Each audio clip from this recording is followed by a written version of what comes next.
Welcome into the In the Money podcast for Wednesday, April 19th. Tom Leach along with Jim Goodman, Keeneland's Director of Mutuals and Simulcasting, as we take a look at the late pick 4 on Wednesday, and also the feature race, which is a mile and a 16th allowance race on the turf. Non-winners of 3 other than, and sometimes in Keeneland races at that category, you get field that looks like it could be a stakes race, and this is one of those. So it's a well-matched, large field here we have going in the 7th, Jim. Who did you land on? Yeah, we had some stakes races last weekend that were disguised as allowance races too. So this one's a nice race. I mean, you've got some horses that have run special Surgical Strike, the 7-horse for Ben Colebrook, actually was on the Derby Trail and ran the Spiral, ran in the Belmont Derby, then didn't do as well as they'd hoped on the turf. On the dirt, it's a turf horse, and so he ran back in the Belmont Derby, which is a Grade 1. Only got beat by 2 lengths to a horse named Deauville, and then Highland Sky and Beach Patrol beat him. That's pretty good company. He hasn't panned out since then. That's one of his better races. But as far as back class here, Surgical Strike fits very well, and I think he's got a big shot here. The 7-horse for Bravo at 6-1. I think the morning line favorite is 5-1. Turbo Street for Castellano, who's probably going to be a favorite for Brian Lynch. Castellano coming off the Tampa Bay Grade 3 in February that got beat by 5.5 by Inspector Lindley, who ran here last weekend, and Kasaki and Irish Straight. So they've kept some good company. Surgical Strike is my pick here, but I'm going to go deep in the pick 4. I like Security Risk for Shug McGahee, who's really in good form right now, coming off a mile and 1/8 race at Gulfstream, dropping back to a mile and 16th. Almost won an optional 75 there, which is a nice race. Tale of Fancy for Barkley Tag for Paco Lopez. Artie Silvermine, the 2-horse for Hot Jock Le Peru, coming off his Arkansas Derby win. And I could go a little bit deeper here, but I think that 5 or 6 horses is kind of going to cover me in the pick 4. But Brass Compass for Mark Cassie, I think it's a well-matched field. Surgical Strike would be my play, but I would take at least 4 or 5 horses behind him in an exacting try. It's funny, this is such a wide-open race, and we ended up on the same horse. I took 2, a Surgical Strike, just classy company that he kept. And, he's run well on this course, and he's working well, and without any other standouts, I landed on that one. Turbo Street, Special Ops, want to use those 2 within the race in keying around Surgical Strike.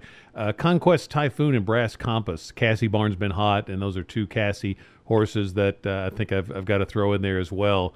So I'm going to take Surgical Strike, key him in exactas with the 6, 8, 12, and 4.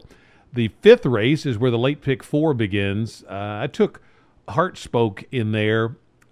Didn't have a strong opinion, but I thought the horse ran well at Saratoga last summer. They took it up to Saratoga, so that tells you they thought it had some ability. Trainer's good off the layoff, so that one intrigued me. Spelker, I think, is probably the one to beat. The 3, Flatter Up and Marina's Legacy. I like those 2 as well. So I'm going to use all 4 of those to start the pick 4. I'm going to single Kirby's Penny in the 2nd leg. It's a 1-mile race, so short run to the first turn. I like the 1 post. I love the race last time. 84 Buyer in the dirt debut, and horses running back second time of the meet is a good bet. We had one win already for Wesley Ward. This one was claimed off Ward, and the trainer's good off the claim. So I'm going to single Kirby's Penny. I'm using all in the 7th race. I started narrowing down, and I kind of thought about your rule. If you're going to use over half the field, then just use them all. So I'm going to use them all. And then in the 8th race, there are 2 horses dropping out of straight maiden company. My pick is Fad Daddy.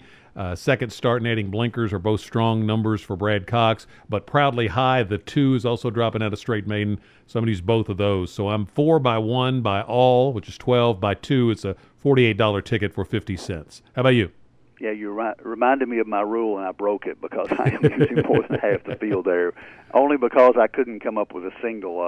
I started to do the same thing you did, but I took 2 horses in that race. In the 5th race, I used 3 Spelker, the 4 Marina's Legacy, who would be my pick for Alvarado, taking for Anthony Granite's horse comes out of a good Churchill race in November, a maiden win, and is working well for her return. So I'm going to go 3, 4, and also the 8 Lola's the 1 for Neil Pessin. So 3, 4, 8 in the first leg.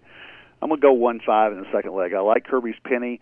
it scares me a little bit that she jumped up 24 points on the buyer scale last time out, but that was her first time on dirt.